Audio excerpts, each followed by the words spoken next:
ആരോഗ്യവകുപ്പ് മന്ത്രിക്കെതിരായ പ്രതിഷേധ സാധ്യത കണക്കിലെടുത്ത് പത്തനംതിട്ടയിൽ കരുതൽ തടങ്കൽ. യൂത്ത് കോൺഗ്രസിന്റെ ജില്ലാ പ്രസിഡന്റ് വിജയ് ഇന്ദുചൂടനെയാണ് കരുതൽ തടങ്കലിലാക്കിയത്. കെ അഭിലാലാണ് വിവരങ്ങളുമായി നമുക്കൊപ്പം ചേരുന്നത്. അഭിലാൽ, കഴിഞ്ഞ ദിവസങ്ങളിലൊക്കെ ആരോഗ്യമന്ത്രിക്കെതിരെ അത് ഔദ്യോഗിക വസതിയിലും സ്വന്തം വസതിയിലും ഒക്കെ വലിയ പ്രതിഷേധങ്ങളൊക്കെ കണ്ടിരുന്നു, പ്രത്യേകിച്ച് പ്രതിപക്ഷ യുവജന സംഘടനകളുടെ ഭാഗത്തു നിന്ന്. അപ്പോൾ ആരൊക്കെയാണ് കരുതൽ തടങ്കലിലാക്കിയിട്ടുള്ളത്? ആരോഗ്യവകുപ്പ് മന്ത്രി വീണ ജോർജിന് ഉച്ചതിരിഞ്ഞ് ഓമല്ലൂരിൽ ഒരു ഔദ്യോഗിക പരിപാടി ഉണ്ടായിരുന്നു. ഇതിനെത്തുന്ന മന്ത്രിയെ കരിങ്കൊടി കാണിക്കാനുള്ള ആലോചന യൂത്ത് കോൺഗ്രസ് പ്രവർത്തകർക്കുണ്ടായിരുന്നു. പ്രതിഷേധം മുന്നിൽ കണ്ടുകൊണ്ടാണ് ഓമല്ലൂരിൽ നിന്നും വിജയ് ഇന്ദുചൂടനും അതോടൊപ്പം തന്നെ യൂത്ത് കോൺഗ്രസ് പ്രവർത്തകരായ മറ്റ് 3 പേരെയും പോലീസ് ബലം പ്രയോഗിച്ച് കസ്റ്റഡിയിൽ എടുത്തിട്ടുള്ളത്.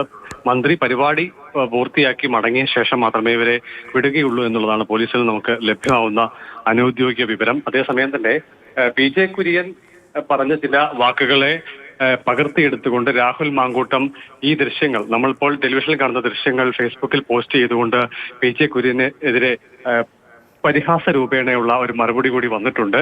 വീണ്ടും യൂത്ത് കോൺഗ്രസ് ജില്ലാ പ്രസിഡന്റിനെ ടെലിവിഷനിൽ കാണിച്ചു എന്നുള്ളതാണ് അദ്ദേഹത്തിന്റെ